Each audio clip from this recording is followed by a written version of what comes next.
Alors, bienvenue à cette deuxième partie de chapitre 6 en capsule vidéo, où on va parler un petit peu plus des substitutions sur, cette fois-ci, les alcools. Donc, dans la première partie, on a vu les réactions de substitution, soit SN1 et SN2, sur les dérivés halogénés. Mais cette fois-ci, pour les alcools, et, au lieu d'utiliser les mêmes réactifs nucléophiles, on va voir qu'il faut utiliser des acides pour pouvoir faire la réaction de substitution sur les alcools. Donc ici, pourquoi lorsqu'on fait une réaction sur un alcool, puis on utilise par exemple un dérivé, un nucléophile comme Br-. Okay? Donc ici, on a Na+, puis Br-. Donc Br-, c'est chargé négativement, c'est un nucléophile quand même relativement fort. Donc, on pourrait s'attendre à avoir une réaction de substitution. Mais qu'est-ce qui arrive, c'est que si on fait la réaction de substitution là-dessus, sur un alcool, donc sur le carbone, le brome attaque le carbone qui porte l'oxygène, oui, et le groupement OH, donc quitte, donc devient OH-, qu'est-ce qu'on se rend compte, c'est que OH-, c'est pas mal plus fort que Br-. Donc, qu'est-ce qui va arriver, c'est que la réaction, dans ce sens-là, ne peut pas fonctionner. Elle va juste vouloir se faire dans l'autre sens. Donc, c'est pour ça qu'on ne peut pas faire des réactions de substitution sur des OH, comme ceci, sur des alcools. Ce qu'il faut faire, c'est qu'il faut transformer, convertir le groupe OH de l'alcool en groupe partant avant qu'on puisse faire la substitution. Donc, on doit protoner l'alcool avec un acide. Et le choix de l'acide, ben, c'est ce qui va faire en sorte que c'est ça qui va aussi agir comme ensuite nucléophile pour faire la substitution. C'est-à-dire, par exemple, si j'utilise HBr, le H va servir pour former le bon groupe partant, puis le Br-, c'est lui qui va venir faire la substitution. Donc, je suis vraiment limité dans quel type de substitution je peux faire pour les alcools. Je peux utiliser HBr, je peux utiliser HCl. Techniquement, je pourrais utiliser aussi HF dans une moindre partie, puis peut-être un petit peu HI, mais surtout HCl et HBr qu'on va voir. Donc, vous voyez ici que en ayant l'alcool qui vient chercher le H acide Br dans les électrons, on crée une molécule d'eau, hein, qui est un bon groupe partant, qui est lié à la chaîne de carbone encore. Puis on va créer aussi Br- qui va nous servir pour pouvoir faire la substitution par la suite. Alors, les alcools, comme les dérivés halogénés, on les a de façon primaire, secondaire ou tertiaire.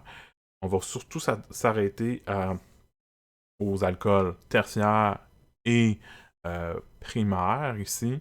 Donc, les alcools tertiaires, eux, préfèrent faire la réaction de façon SN1, comme les dérivés halogénés. Donc ici, j'ai un alcool qui est tertiaire, hein, parce que le carbone qui porte le OH est lié à 3 autres carbones. Si je mets du HCl pour faire la substitution, donc le Cl va venir remplacer le OH, puis le H ici, ben, il va se lier avec le OH pour former une molécule d'eau. On va voir le mécanisme plus en détail par la suite. Cette réaction-là se fait relativement bien. Par contre, les alcools primaires et les alcools secondaires réagissent plus difficilement. Donc, il faut chauffer, généralement, pour pouvoir faire le mécanisme. Puis le mécanisme va se faire de façon SN2 dans ces cas-là. Donc là, ici, l'alcool primaire, je mets juste du HCl sans chauffer, il n'y aura pas vraiment beaucoup de réaction. Si je chauffe, ça va aider la réaction à se produire. Donc la substitution va se faire en chauffant. Donc c'est le symbole ici pour chauffer une réaction. Donc le triangle que vous utilisez généralement pour dériver, mais c'est pour un changement de température. Nous, on l'utilise sur la flèche réactionnelle. Alors, les mécanismes. Pour un alcool tertiaire, qu'est-ce qui se passe? Ça fonctionne en SN1. Il y a une étape de plus, par contre, par rapport au SN1 qu'on a vu avec les dérivés halogénés. La première étape pour un alcool, c'est la formation du bon groupe partant. Donc, vous prenez votre alcool tertiaire, vous faites réagir avec HBr ou HCl, selon si vous voulez avoir un Br ou un Cl à la fin. Donc, vous avez la formation du bon groupe partant lorsque vous allez protoner l'alcool pour former OH2+. Puis par la suite, vu que c'est un SN1, là, on a notre étape typique de SN1 où le groupe partant quitte par lui-même. Donc, dans le cas où c'était un dérivé halogénique, c'était le Br qui quittait par lui-même, formait un carbocation. Ici, même chose. Le groupe partant, qui est l'alcool protoné, donc la molécule d'eau, va quitter par elle-même, puis former un carbocation, donc un carbone chargé positivement ici. Donc le brome, qui est Br-, qui est pas loin, qu'on a formé lorsque on avait le HBr qui s'était dissocié au départ, va nous servir comme nucléophile, puis va venir attaquer l'électrophile, qui est notre carbocation maintenant, et va former notre molécule à la fin. Évidemment, comme on a vu, la SN1, ça fait un mélange racémique si jamais le carbone qui est ici est un carbone qui est chiral. Donc, pour les alcools tertiaires, fonctionne sous la forme de SN1. Okay? Donc, substitution nucléophile de premier ordre. Tout de suite après avoir formé votre bon groupe partant. Donc, la première étape, bon groupe partant, formation du carbocation, puis vous avez l'attaque pour former votre produit à la fin. Pour les alcools primaires, c'est une SN2. Une SN2, généralement, ça a une seule étape.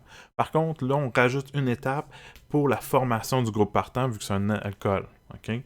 Donc, la formation du bon groupe partant dans un alcool, toujours la même chose, que ce soit SN1 ou SN2. Vous devez avoir votre acide, donc le OH, le O de l'alcool va venir chercher le H, être protoné, former votre bon groupe partant, et ensuite votre nucléophile qui est soit Br- ou Cl-, selon quel acide vous utilisez, va venir attaquer le carbone qui porte votre bon groupe partant, et le groupe partant s'en va tout en même temps. Donc ça, c'est en une seule étape, contrairement à SN2. À SN1 plutôt. Donc SN2, tout en une étape pour pouvoir faire la substitution d'un seul coup. Une fois que vous avez le bon groupe partant. Vous ne pouvez pas le faire directement sur le OH par contre. Okay? Vous devez former le bon groupe partant, puis après ça, la SN2 peut se faire. Avec les alcools, ce qui peut se faire aussi, c'est qu'on peut former des éthers. Mais les éthers qu'on va former de la manière que je vous montre là, en milieu acide, ce sont des éthers qu'on appelle symétriques. Ça veut dire quoi? Ça veut dire que d'un côté de l'oxygène, de l'autre côté, vous avez exactement la même chaîne de carbone. Pour pouvoir faire ça, on va partir avec le même alcool, mais 2 fois. Et on va aussi avoir d'H3+, okay, qui est notre catalyseur. L'H3+, ça peut être n'importe quel acide en très très petite quantité. Ça peut être H2SO4, ça peut être HCl, ça peut être HBr, un acide fort, okay, en peu quantité. Donc généralement dans de l'acide. Ce qui va arriver, c'est que votre acide, que ce soit H2SO4 ou que ce soit HCl, ou ici j'ai mis H3+, donc votre source de H+, mais un des alcools va venir chercher le H qui est ici, l'acide, et vous allez former, par exemple, molécule d'eau. Ou vous allez former du Cl-, ou peu importe c'est quoi votre acide. OK? Donc là, qu'est-ce qu'on est en train de faire? C'est qu'on est en train de former un bon groupe partant ici, parce que ça, c'est OH2+, donc c'est une molécule d'eau prise avec une chaîne de carbone. Donc on a un bon groupe partant. Donc ça va nous servir par la suite pour faire la substitution. Parce que là, on a un bon groupe partant, donc on a un électrophile, le carbone qui porte le bon groupe partant, et on a beaucoup d'autres alcools. On en met une grosse quantité. Ça veut dire qu'une autre molécule d'alcool va nous servir comme nucléophile là-dedans. Donc, ici, vous prenez un alcool qui n'a pas réagi avec un acide et il va venir faire la substitution en déplaçant, en attaquant le carbone qui portait le OH2+, puis le OH2+ quitte, on a une molécule d'eau. Puis, on a cette molécule-ci qui est pratiquement un éther, mais pas encore, puisqu'on a encore un OH+, avec deux chaînes de carbone. Fait que tout ce qu'il nous reste à faire, c'est déprotoner ce H-là. Deux façons de le faire. Soit vous utilisez de l'eau, ou on pourrait techniquement utiliser une autre molécule d'alcool pour pouvoir régénérer le réactif de la première étape, le produit de la première étape, qui était l'alcool protoné. Mais si vous voulez le voir de façon à régénérer le catalyseur, prenez votre molécule d'eau que vous aviez au départ, vous allez chercher le H qui est de trop ici, donc le déprotoner votre éther, pour pouvoir avoir l'éther à la fin, et votre H3O+, qui est votre catalyseur, qui lui va pouvoir refaire d'autres cycles de réaction.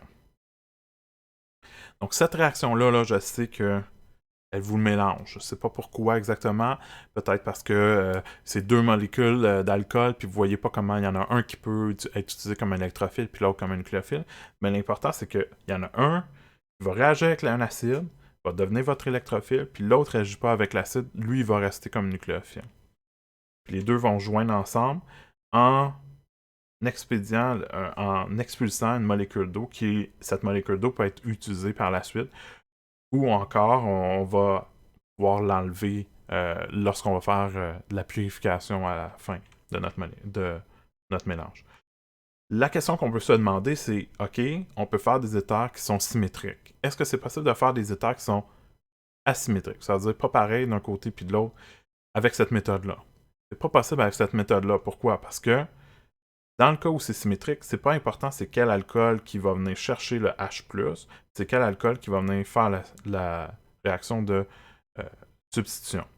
Par contre, si les deux alcools ne sont pas pareils, vous mettez un mélange de deux alcools avec H3O+, vous allez avoir un mélange de qui va venir faire la première étape, puis vous allez avoir un mélange de c'est qui va pouvoir venir faire la deuxième étape. Donc vous allez avoir un mélange de 3 éthers à la fin, soit premier alcool qui réagit avec le premier alcool, ou le premier alcool qui réagit avec le deuxième, ou le deuxième qui réagit avec le deuxième. Donc vous allez avoir un mélange de plusieurs éthers à la fin, et c'est pas ça qu'on veut. Si jamais vous voulez un éther qui est asymétrique, vous devez faire des réactions de substitution qu'on a vues dans la première capsule, soit sur des dérivés halogénés. Donc un OH, un OR- qui réagit sur un dérivé halogéné, ça forme potentiellement un éther qui peut être asymétrique. Mais pour les symétriques, cette méthode-là fonctionne, mais pas pour des éthers asymétriques. Alors ici, vous avez des questions sur des alcools, donc des réactions de substitution, soit sur des alcools ou sur des dérivés halogénés, un mélange des deux. Okay? Je vous laisse un peu de temps pour regarder, compléter les cases A, B, C, D, E et dire si la réaction se fait sous la forme de SN1 ou SN2 de préférence. Par la suite, on va regarder ça ensemble. Donc, je vous laisse quelques instants, mettez-la à pause. Lorsque vous allez repartir la vidéo, vous allez avoir les réponses. Alors, voici les réponses maintenant pour cet exercice, l'exercice 2. Donc, pour le premier, ce qu'on peut voir, c'est qu'on va passer d'un chlore à un OH. Et c'est très spécifique comment on a placé la 3D, soit le chlore à l'avant et le OH à l'arrière par la suite. On sait qu'il y a seulement la SN2 qui permet de pouvoir passer du chlore en avant à un chlore en arrière sans avoir un mélange racémique.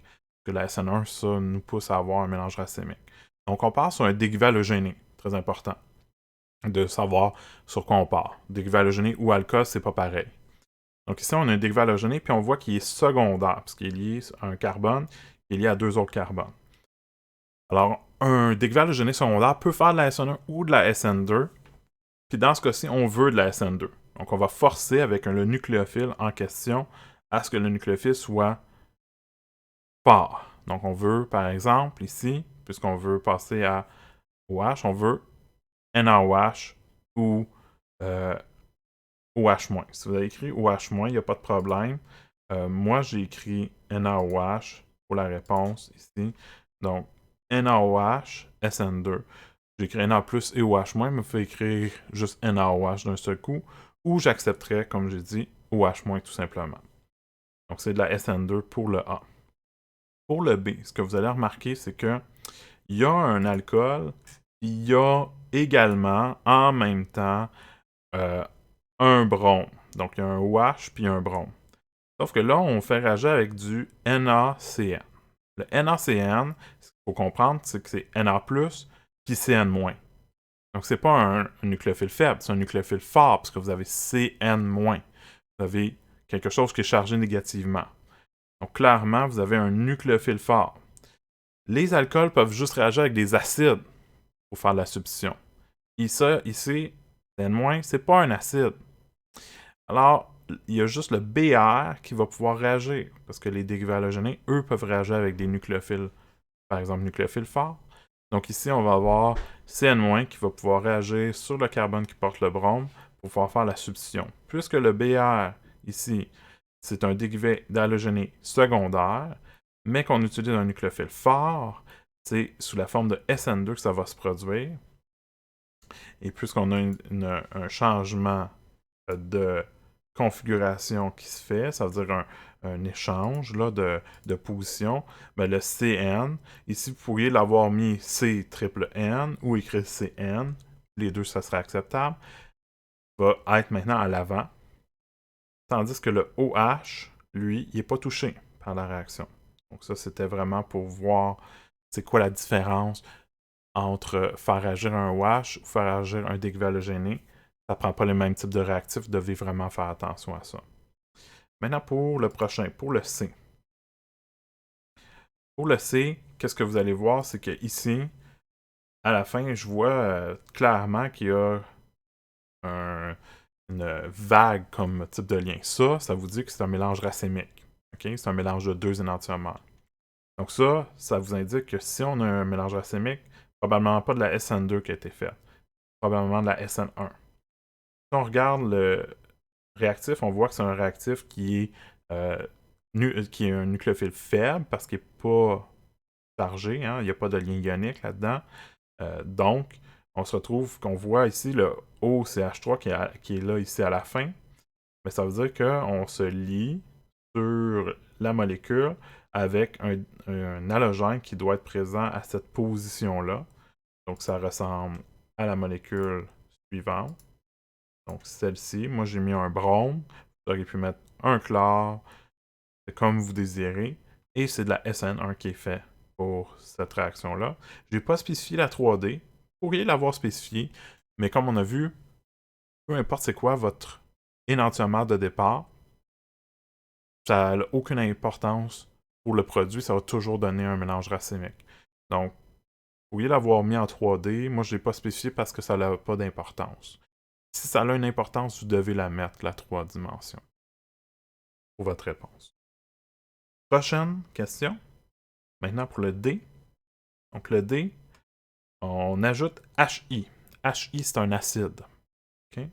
Donc HCl, HBA, HI, ce sont des acides forts qu'on peut utiliser. On voit qu'on va faire une substitution. Ici, j'aurais pu mettre aussi de la chaleur. Ça vous aurait donné une idée de c'est quoi qui se passe. Parce que techniquement, on fait la réaction sur quelque chose qui va être primaire. Hein, parce qu'on voit ici le I, il est sur un carbone qui est lié seulement à un seul autre carbone. Donc, originalement, ça va être quelque chose qui est primaire. Étant donné qu'on utilise un acide, les acides font des substitutions sur des alcools. Donc, on doit partir d'un alcool. Donc, il faut qu'il y ait un alcool à la place de l'hydrogène dans votre molécule D, qui est votre réactif de départ. Okay?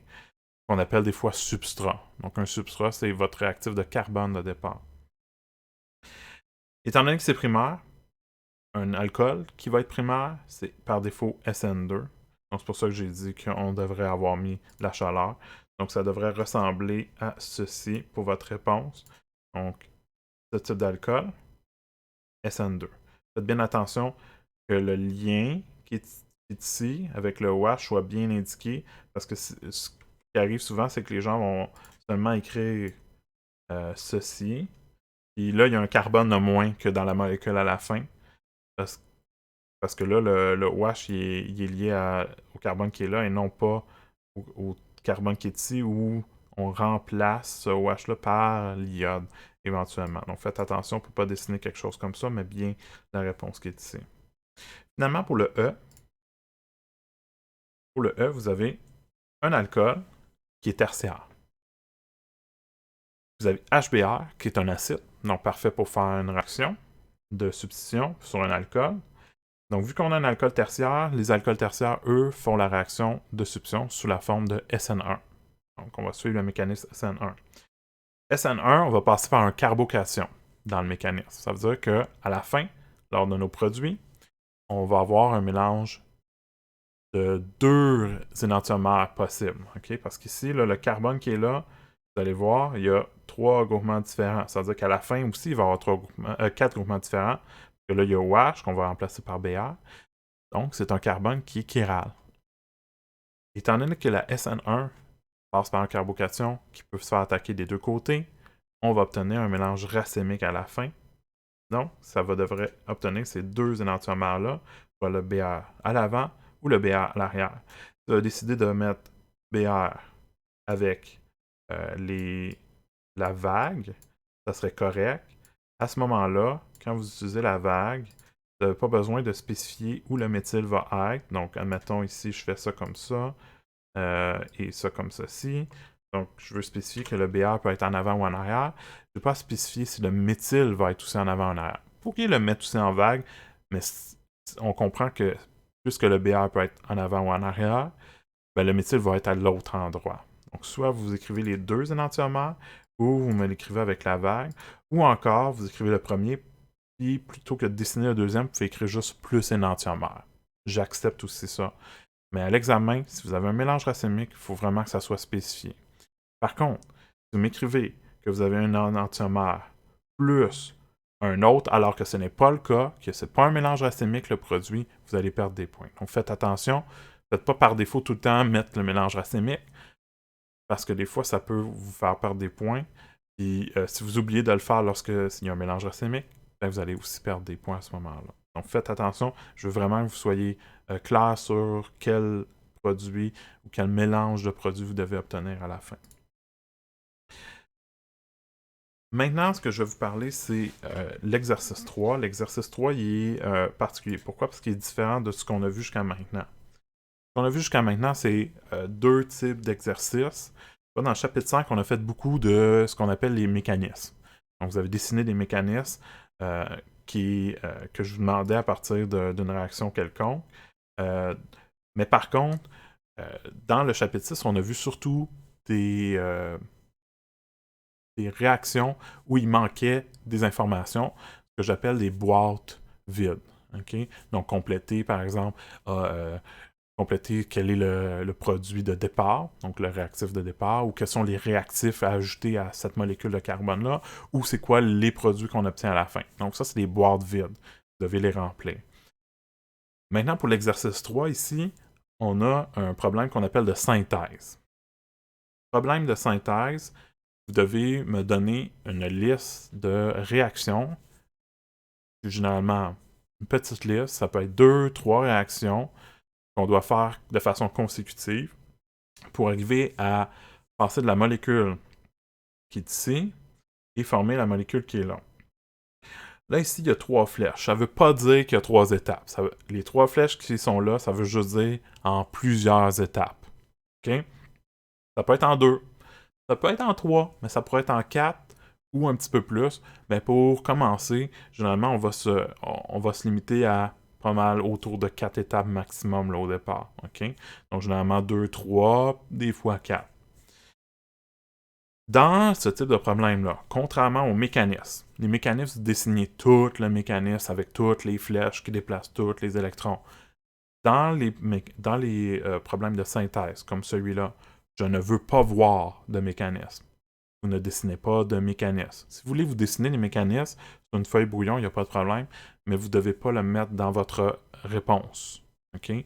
Je veux seulement quelle molécule ça prend, quel réactif, qu'est-ce que ça donne pour la première réaction. Ensuite, utiliser de la molécule de la première réaction pour pouvoir faire une deuxième réaction et ainsi de suite pour arriver jusqu'à la molécule finale.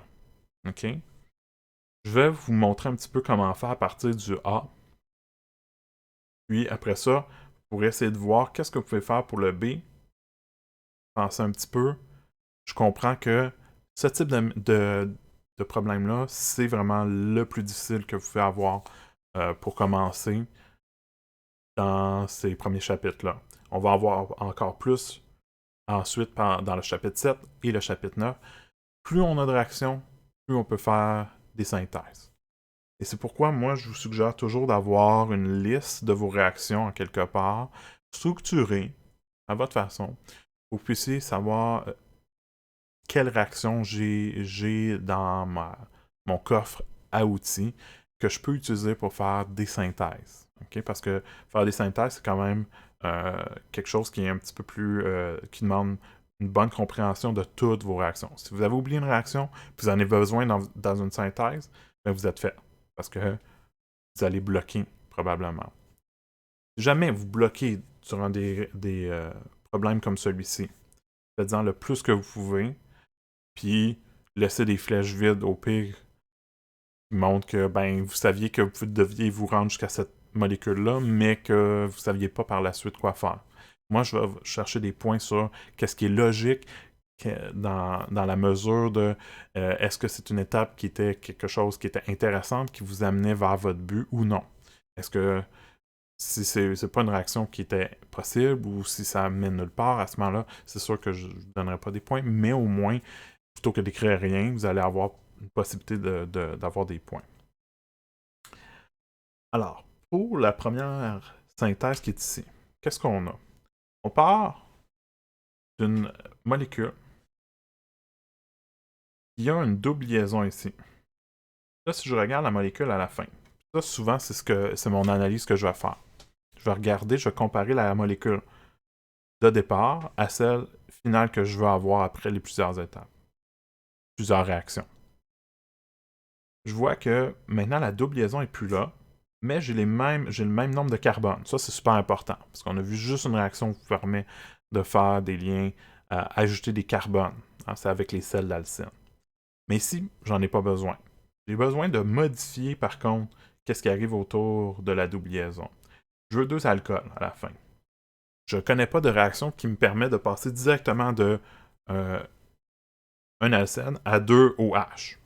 Vous n'en connaissez pas. Il y en existe, mais vous ne les connaissez pas. Moi, par contre, je m'attends à ce que passer par plusieurs réactions pour pouvoir arriver là. Par contre, on sait qu'on peut ajouter quelque chose ici sur la double pour en avoir un atome sur un carbone puis l'avoir sur l'autre. Par exemple, okay? Je peux partir, donc ici, je peux avoir ma double liaison qui est ici. Et là, comme je dis, pas de mécanisme, donc on va juste écrire qu'est-ce qu'on mettrait sur les réactifs. Donc, qu'est-ce qu'on peut mettre? Ce que vous connaissez, c'est par exemple une réaction avec Br2. OK? Avec Br2, ce qui se passe, c'est que vous allez avoir un Br sur chaque carbone qui avait la double liaison. Donc, vous allez avoir, par exemple, un Br, mettons en avant, puis vous allez avoir sur l'autre carbone un Br à l'arrière. OK? Comme ceci. Ça va vous donner plus l'énantiomère. OK? Mais ici, on va regarder juste celui-là. OK? Plus énantio. Mais qu'est-ce qu'on peut faire par la suite pour passer à la molécule qu'on veut ou on veut 2 alcools à ces endroits-là? Bon, on pourrait faire une substitution. Mais vous allez voir que c'est pas la bonne réponse. OK? Donc ça ici, si je mets OH-, ici, OH-, j'en mets 2 fois, 2 OH-, ben, techniquement, je peux faire 2 substitutions. 2 substitutions de type SN2. OK? Parce que j'utilise des OH-. Donc, ils vont vouloir faire des substitutions de ce type-là. Ça veut dire que je peux venir modifier ici pour en avoir vers l'avant. Sauf que le problème, c'est que je fais des OH-, puis je fais une substitution SN2. Ça modifie ce BR-là pour le changer vers l'avant, mais ça va changer l'autre pour l'arrière.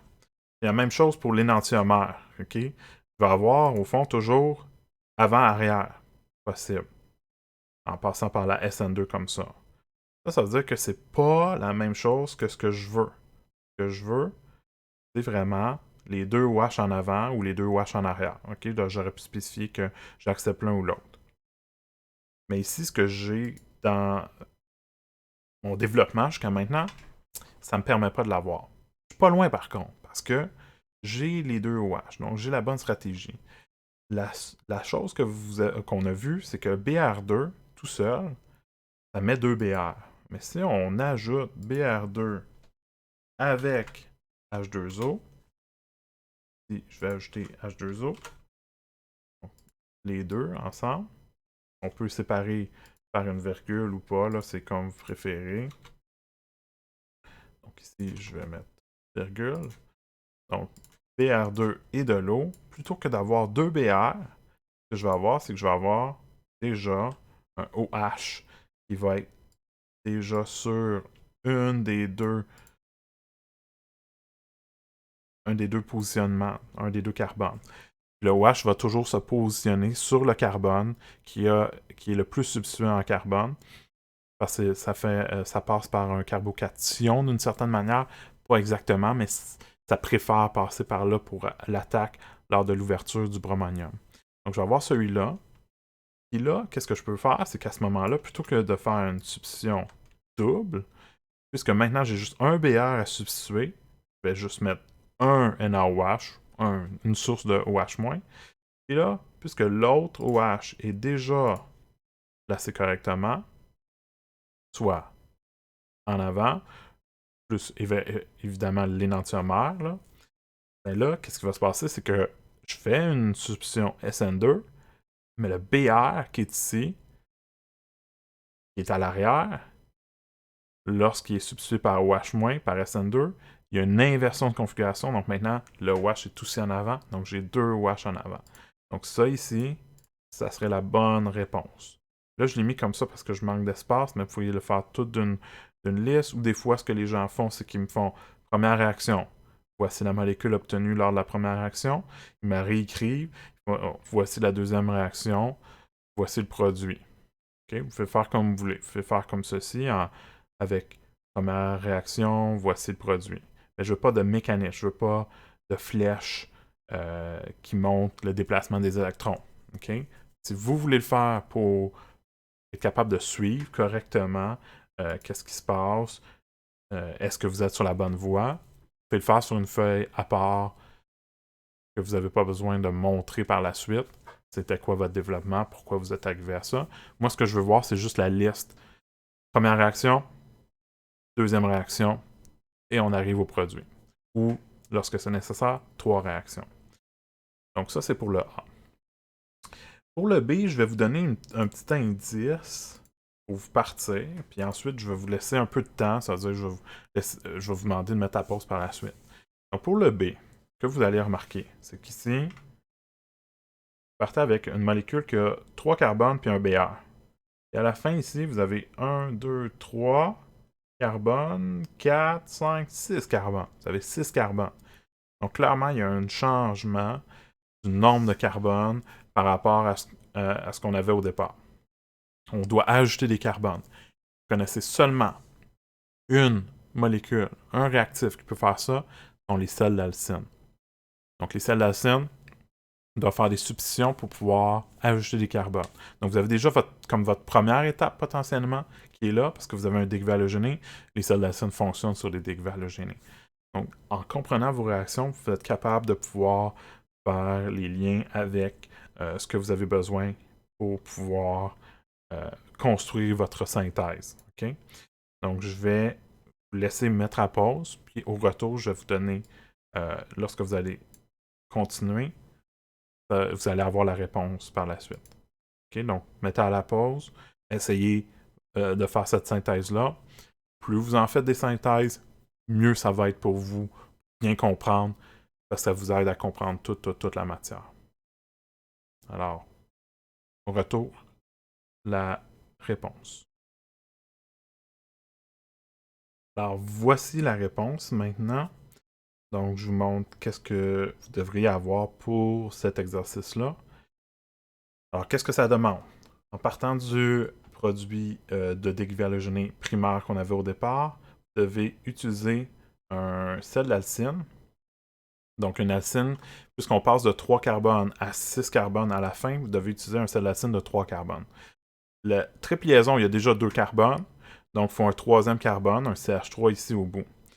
Si vous voulez dessiner carbone, carbone, CH3, il n'y a pas de problème.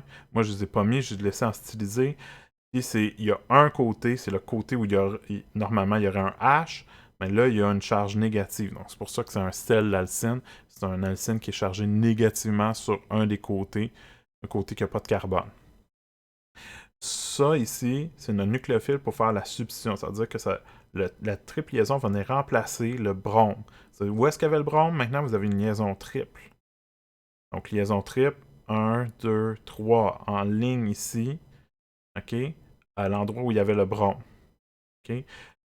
Ça, des fois, c'est ce qui vous cause des problèmes, c'est que le sel d'alcyne ajoute des carbones, mais vous comptez le nombre de liens et non pas le nombre de carbones des fois. Et il y en a qui vont me dessiner à la place quelque chose comme ceci. Là, ils vont dire, ben ok, ben la liaison triple, elle arrive au bout ici comme ça. Comme ça ici. Comme ça ici. Mais ça, comptez, il n'y a pas le bon nombre de carbones. Il n'y a pas 3 plus 3. Hein. C'est rendu à 1, 2, 3, 4, 5. Juste 5 carbones. C'est pas assez. Il faut faire attention. Comptez votre nombre de carbones lorsque vous faites une substitution ou vous ajoutez des carbones. Donc avec un sel d'alcyne. Pour l'instant, c'est le seul qu'on connaisse. Éventuellement, dans le chapitre 9, je vais vous en ajouter un autre type de réactif. Par la suite, ce qu'on veut, c'est transformer la liaison triple. Hein, si vous regardez dans la question, on vous demande de mettre 2 bromes sur chaque carbone. On connaît une réaction qui permet de faire ça sur les alcynes. Vu que maintenant, après la réaction de substitution, on a maintenant une liaison triple, on a un alcyne. On sait que si on ajoute 2 Br2, ou encore, si vous préférez, vous pouvez aussi écrire Br2 en excès, ça va ajouter plein de Br sur les 2 carbones, OK? À les remplir. Donc 2 Br sur un carbone, 2 Br sur l'autre carbone qui avait la liaison triple.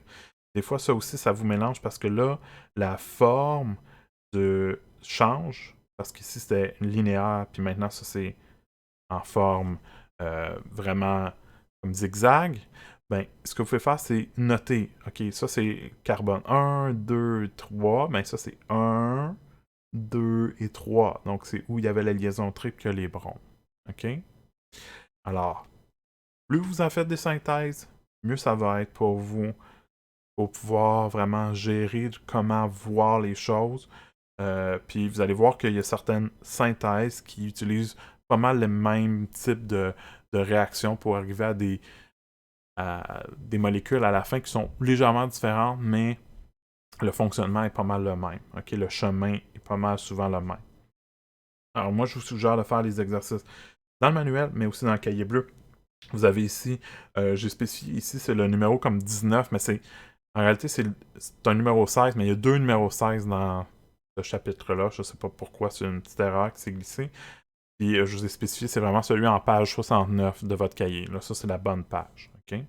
Donc, je vous laisse travailler là-dessus, sur le chapitre 6. Le prochain chapitre, ça va être sur l'élimination, le chapitre 7. Donc, on va avancer tranquillement. Et si vous avez des questions, n'hésitez pas de poser vos questions le plus vite possible pour qu'on puisse régler ça, ces problèmes-là, avant que ça tarde, parce qu'on va ajouter 2 chapitres par la suite. Sinon, vous allez pouvoir m'entendre pour la prochaine capsule, soit capsule sur le chapitre 7, à la prochaine fois.